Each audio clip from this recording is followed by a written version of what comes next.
क्या कभी आपने सोचा है कि राजनीति में अपमान, असफलता और विवाद, क्या ये किसी नेता के करियर का अंत हो सकते हैं या फिर वही उसकी सबसे बड़ी ताकत बन सकते हैं? बिहार की राजनीति में 15 अप्रैल 2026 को जो हुआ वो इसी सवाल का एक बेहद दिलचस्प जवाब देता है। एक ऐसा चेहरा जिसे कभी उसकी ही राजनीतिक यात्रा में शुरुआती दौर में विवादों और बर्खास्तगी का सामना करना पड़ा, वही चेहरा आज इतिहास रचते हुए बिहार का पहला भाजपा मुख्यमंत्री बनता है। ये कहानी है सम्राट चौधरी की, लेकिन इससे भी ज्यादा ये कहानी है बिहार की बदलती राजनीति, बदलते समीकरणों और सत्ता के उस खेल की जहां कुछ भी स्थायी नहीं होता। नमस्कार, आप देख रहे हैं न्यूज़ आई, मैं हूं आपके साथ काजल चौधरी। इस पूरे घटनाक्रम को समझने के लिए हमें सिर्फ वर्तमान नहीं बल्कि अतीत के उन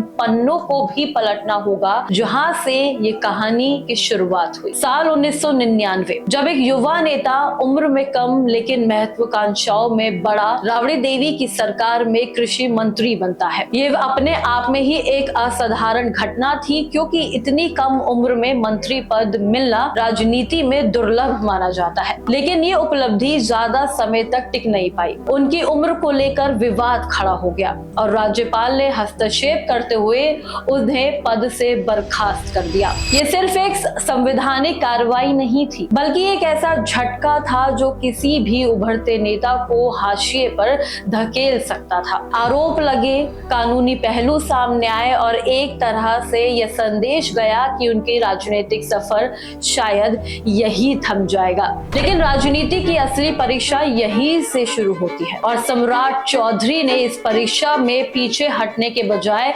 आगे बढ़ने का रास्ता चुना। उन्होंने अपने राजनीतिक सफर को फिर से खड़ा किया। आरजेडी के साथ शुरुआत करने वाले इसी नेता ने समय के साथ जदयू का रुख किया और फिर 2017 में भाजपा में शामिल हो गए। ये बदलाव सिर्फ पार्टी बदलने का नहीं था, बल्कि हर बार अपने लिए एक नई जमीन तलाशने का प्रयास था। हर चरण में अपने आप को, खुद को उन्होंने प्रासंगिक बनाए रखा, कभी संगठन के स्तर पर तो कभी सत्ता के समीकरण। भाजपा में आने के बाद उनका आभार बेहद बढ़ता रहा। 2023 में उन्हें बिहार भाजपा का प्रदेश अध्यक्ष बनाया गया, जो इस बात का संकेत था कि पार्टी उन्हें भविष्य के बड़े चेहरे के रूप में देख रही है। 2024 में जब जदयू भाजपा गठबंधन फिर से सत्ता में आया तो उन्हें उप मुख्यमंत्री और गृह मंत्री जैसे महत्वपूर्ण पद दिए गए।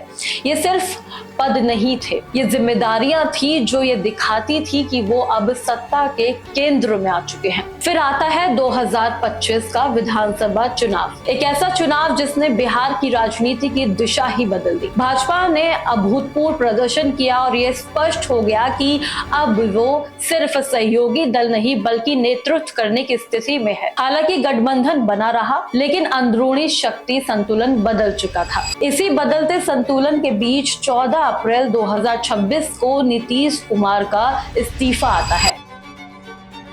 यह इस्तीफा अचानक नहीं था कि लंबे समय से बन रही राजनीतिक परिस्थितियों, दबावों और राजनीति का परिणाम था। और इससे ठीक अगले ही दिन 15 अप्रैल 2026 भाजपा विधायक दल की बैठक में सम्राट चौधरी को सर्वसम्मति से नेता चुना जाता है। यह निर्णय सिर्फ औपचारिक नहीं था, बल्कि ये दिखाता है कि पार्टी के भीतर उनकी स्वीकृति पूरी तरह से स्थापित हो चुकी है। सम्राट चौधरी का मुख्यमंत्री बनना कई स्तरों पर महत्वपूर्ण है। पहली बात, ये बिहार के इतिहास में पहली बार हुआ है कि भाजपा का कोई विधायक मुख्यमंत्री बना हो।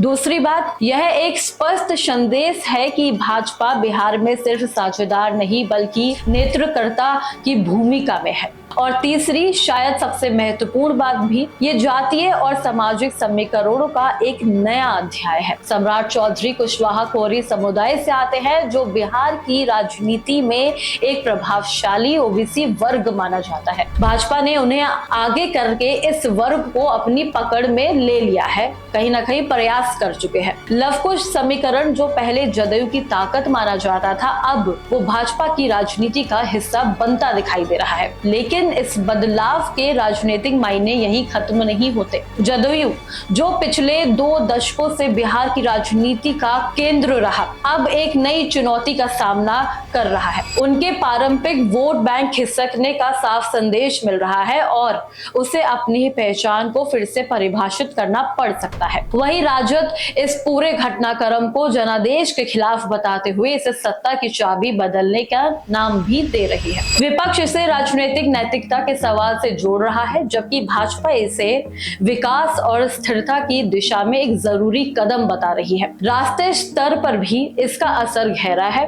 बिहार जैसे बड़े राजनीतिक रूप से अहम राज्य में मुख्यमंत्री पद हासिल करना भाजपा के लिए सिर्फ एक राज्य की जीत नहीं बल्कि एक व्यापक राजनीतिक सफलता है। इससे पार्टी का आत्मविश्वास बढ़ता है और विपक्षी महागठबंधन पर दबाव भी। ये संकेत भी जाता है कि भाजपा अब क्षेत्रीय दलों पर निर्भर रहने की बजाय खुद नेतृत्व करने की स्थिति में आ चुकी है। लेकिन इन सब के बीच सबसे बड़ा सवाल अभी भी बाकी है। क्या ये बदलाव स्थायी होगा? कोई बिहार की राजनीति का इतिहास बनता है तो यहाँ कुछ भी स्थायी नहीं होता।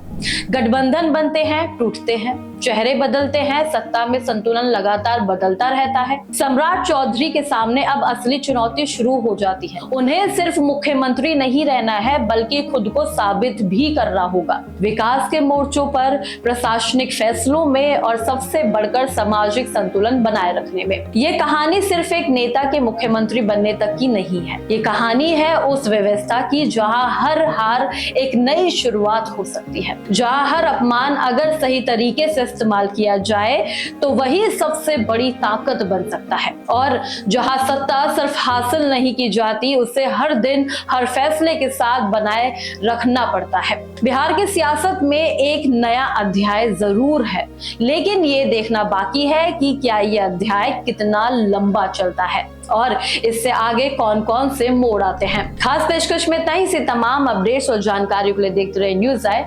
धन्यवाद।